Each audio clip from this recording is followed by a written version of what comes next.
Okay, it's Tim Joyce, and we're at the part that everybody seems to start with, which is the financial analysis. In our approach, the financial analysis is the last piece, but in almost every other vendor's approach, it's the first piece. So let's talk about a few things that you're likely to hear. The first thing is a vendor will say to you, "Hey, we'd like to do an ROI analysis for you." Well, in IT, it's rarely looked at as an investment. It's viewed as an expense typically. So a return on investment discussion is really not germane to most IT environments. Public sector, rarely. Commercial, yes, but then it gets back to the old economics 101 discussion of guns or butter, right? I mean, should we invest in an IT platform or should we invest in a new manufacturing machine? That's not typically what happens in IT. So anybody that says ROI is probably already starting off on the wrong foot. The thing that does make sense is the TCO, which stands for total cost of ownership. Theoretically, what this is supposed to do is show you the total cost of running whatever it is that's being sold in your environment for a period of time.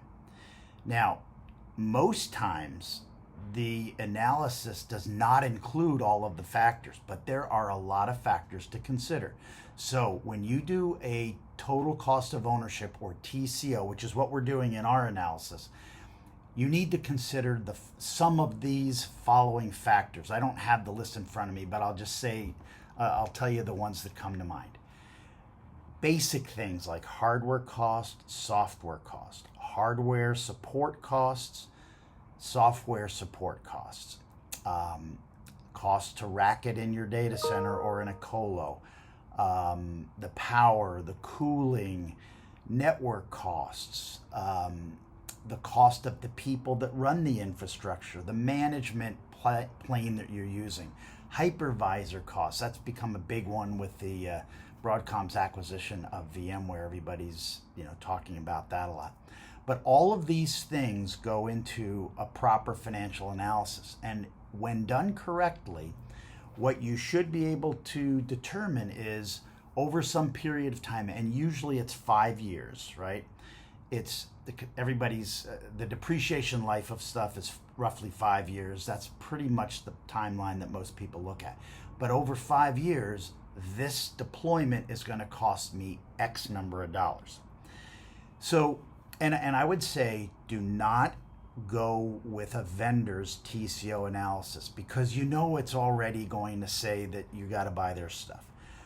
You need to use your numbers. You need to use costs that you get from various vendors for products, but you've got your own costs for your colo or your data center. You've got your own costs for the people that run this stuff, and you need to use those. So when you compare the financial analysis with what we've been talking about up to this point, which is trying to determine which are the best operationally and which are the best organizationally, you're only looking at the financial analysis for the ones that you could actually make sense in your environment. So out of the 5 possibilities, you might only really be looking at 2. And then once you've gotten to the bottom and you've done the total cost of ownership, now this is the one that not only fits our environment, but is the least expensive. Now, you also need to look at, hey, what are my costs of being wrong, though? Because, a lot of times we go in with the best of intentions, but we actually make the wrong decision. Or as someone once said to me, they weren't lying to me, the truth changed. I always thought that was a funny thing. It didn't quite really go along with it, but at any rate, the idea here is that you need to be doing this so that you can then say, we did our homework, we went through this analysis approach that made common sense, and we came up with the answer, and that's the decision that we made, and we can defend it. So that's how it all works. Now I've taken you through how to do an analysis on the operational, the organizational, and the financial. And so our next couple of videos, we will show you in our tool. And we'll talk about how we can help you do these things. So I hope you've enjoyed the videos thus far. I hope you found them to be of some value. And thanks for watching, and we'll see you on the next one.